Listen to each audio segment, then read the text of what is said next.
Hello student. आज हम zeros of a quadratic polynomial को देखेंगे। तो क्वाड्रेटिक पॉलिनोमियल के जीरो कौन से होते हैं, इनको हम देखेंगे। तो पहले हम एक क्वाड्रेटिक पॉलिनोमियल को डिनोट कैसे करते हैं, तो हम इसे कुछ इस तरीके से डिनोट करते हैं। ए एक्स स्क्वायर प्लस का बी एक्स प्लस का सी, जहाँ पे कोफिशिएंट ऑफ एक्स है वो क्या होना चाहिए, नॉट इक्वल टू जीरो। तो एक्स स्क्वायर का कोफिशिएंट क्या है, ए है, जो क्या है ए नॉट इक्वल टू जीरो है। और इस पोलिनोमियल के करस्पॉन्डिंग जो इक्वेशन हम बनाते हैं वो कुछ इस तरीके से बनाते हैं। y equal to a x square plus का बी एक्स प्लस सी, जिसे मैंने इक्वेशन वन नाम दिया है। Equation one graph has one of the two shapes, यानी कि इक्वेशन वन की जो ग्राफ होगा वो कितने शेप का हो सकता है, वो दो शेप का हो सकता है। या तो वो अपवार्ड होगा या फिर क्या होगा, डाउनवार्ड होगा।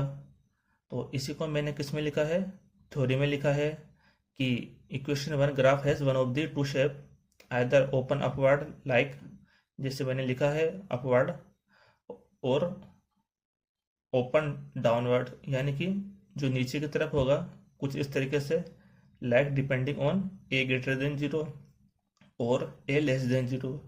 यानी कि यदि ए ग्रेटर देन जीरो हुआ तो अपवार्ड होगा, और ए लेस देन हुआ जीरो तो क्या होगा, डाउनवर्ड होगा। These curves are called parabolas. तो इस तरीके के जो कर्व होते उसे हम क्या कहते हैं, पैराबोला कहते हैं। तो हमारे पास एक पोलिनोमियल है एक्स स्क्वायर माइनस का 3x माइनस का 4, जो कौन सी इक्वेशन है, मैंने 2 मान ली। सॉरी, एक पोलिनोमियल है जिसे मैंने 2 नाम दिया है, यानी कि इसका नंबर मैंने 2 दिया है। Any polynomial y equal to x square minus का 3x माइनस का 4, इसी को मैंने क्या किया कि इक्वेशन फॉर्म में लिख दिया कुछ इस तरीके से, y इक्वल टू करके, जिसकी x इक्वल टू -1 पर y की वैल्यू है 0 और x इक्वल टू 4 पर y की वैल्यू है 0 है। तो हमारे पास ग्राफ कुछ इस तरीके से आएगा, क्योंकि हमारे पास जो एक्स स्क्वायर का जो कोफिशिएंट है वो कितना है, 1 है, और 1 क्या है, और 1 क्या है, 0 से बड़ा होता है, यानी कि 1 ग्रेटर देन 0 है। तो हमारा ग्राफ कैसे होगा, अपवार्ड होगा। तो हमारा ग्राफ क्या होगा, अपवार्ड होगा, जिसकी जिसके 2 पॉइंट है।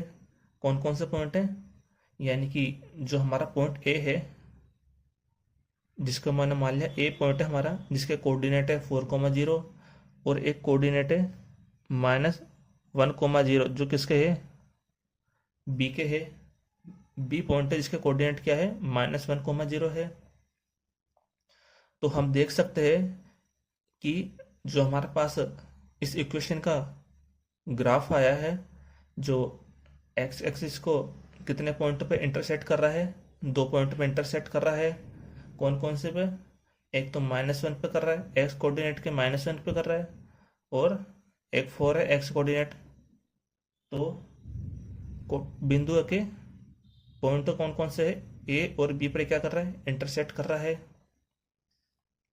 तो इसी को मैंने ऐसे लिखा है, the zeros of a quadratic polynomial a x square plus का बी एक्स प्लस सी, जहाँ पे a not equal to zero, are precisely the x coordinate of the point. यानी कि कहने का मतलब क्या हुआ कि जो हमारी क्वाड्रेटिक पोलिनोमियल है जिसका जो जीरोस है वो क्या है, are precisely the x coordinate of the point. पॉइंटों के एक्स कोऑर्डिनेट है ये, है ना। तो वेयर द पैराबोला रिप्रेजेंटिंग, जो हमारा पैराबोला है वो क्या रिप्रेजेंटिंग करने वाला है, इंटरसेक्ट द एक्स एक्सिस, यानी कि एक्स एक्सिस पे क्या करता है, इंटरसेक्ट करता है। और इसे हमें प्रूव करना था। ये देखो, ये एक्स एक्सिस के -1 और 4 पे ये क्या कर रहा है, इंटरसेक्ट कर रहा है ये ग्राफ, ये जो पैराबोला है। और इसी को मैंने क्या किया, थ्योरी फॉर्म में लिखा है, और यही हमें क्या करना था, प्रूफ करना था। Thank you.